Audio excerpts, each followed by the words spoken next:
Hey guys, it's JP Fluellen with the Titan Real Estate team. In today's video, we're gonna talk about the top reasons why deals fall apart. And this is gonna be pretty informative, and it's also gonna be actionable, so pay attention. So let's say that your house is on the market and you just got it under contract and you're super excited because you're like, yay, we're actually gonna get to closing day. Then disaster strikes. So I've had this happen to me multiple times over the years where you got a buyer that comes in and you bring an offer. I'm gonna preface this video with a lot of these things can be prevented if you know what to expect when you are going through the buying process. So if you are watching this video and you want a free copy of my book on how to buy homes, 7 hacks on how to buy a home, then shoot me a DM, shoot me an email, and we'll get you a free copy. With that being said, we're gonna kick this off with reason number 1 is inspection surprises. Home inspections are probably one of the most common deal breakers because buyers don't want hidden problems. They don't want hidden damage. They don't want to find anything wrong with the property. They want a brand new house. And as a seller, we have to do the best we can to portray the home as it is. And if you are a buyer working with an agent, then your realtor should really inform you what to expect, have good expectations. They probably should have already sat down with you and talked through the process of buying a home, and that it's not a brand new house. It doesn't have a builder's warranty. There's going to be things that are wrong with the property. But the reality of it is that these things that are health and safety issues are the things we really want to address. And cosmetic things, these are just things that you're buying a used home just like you buy a used car. Like there are things that are just inherently, that are not new with that property. And so one thing as a seller is you can do pre-listing inspections to get ahead of any of these issues that may present to be a problem. And it gives you a chance to fix anything that you do or don't want to choose to fix. And then that way you've given some really good expectations for whoever that potential buyer is for your home. So that way they are presented with as much information and they can make that decision whether they want to move forward or not. And a lot of times if you do these pre-inspections, then they've got such a heads up on it that they don't have to worry about any surprises because they already know, and then they can decide whether they want to put in an offer or not. And if they do try to bring up some stuff, you can just be like, well, did you get a copy of the pre-inspections? You knew this was part of what was or wasn't wrong with the property before you brought the offer, so that you can already have that conversation before you get so far down the road that you are frustrated that they're asking for these things when they already knew. The second thing is finances. So one of the things that you've got to be careful of is offers without pre-quals. And that's kind of a realtor term for pre-qualification, that they've already talked to the bank, they've already had their credit ran, they've already looked at their finances, and they have all the things that are needed in order to get their finances looked at and are ready to rock and roll.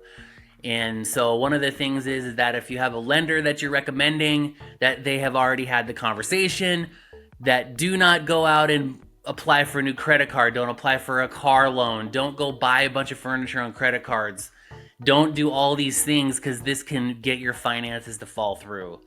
And as a seller, you can protect yourself by requiring strong pre-quals even before they go look at the property. So you can even put that in the listing description that they need to have a pre-qualification letter in hand before you'll even allow showings. And so this is a great way to get ahead of things falling apart last second because of finances. The other thing, if you're selling a manufactured home, some banks don't do manufactured homes, even if they're on land. So talk with your realtor, talk with me, talk with my team, and we can get you pointed in the right direction as far as the financing side of this as well. And another thing that we run into quite often is low appraisals. Aside from inspections, this is probably the number 2 deal killer, which is low appraisals. Most buyers do not want to buy a home that comes in low unless they have fallen in love with it and are willing to pay the difference, depending on what that difference is. And that is probably one of the most frustrating things, is that you've done all these things and then this is just completely out of your control, which is the appraiser just comes in low. Unless you can bring more cash, then the deal is just gonna stall and probably fall out. And this is why having a good real estate agent that prices your home correctly based on the market conditions is crucial, because it'll save a lot of headache and heartache when it comes to low appraisals. One of the things you gotta caution as well is that we hear a lot from sellers, oh, we're just gonna price it higher and then we'll just negotiate down. Well, that does a couple of things. Number one is it caters to the wrong audience. It also pushes buyers to the more homes that are priced in line with the market. So not only are you too high, but now you're pushing your ideal clients away. The best thing to do is put your home on the market in line with the comps in the area and not pricing it too high. Even though you might be able to generate a buyer, it doesn't necessarily mean it's gonna get to the closing table. All right, number 4, cold feet or buyer's remorse. This does happen from time to time, but very rarely, that a person will put in an offer, go through inspections, pay for an appraisal, negotiate the deal, and then decide that they just don't want to buy the house.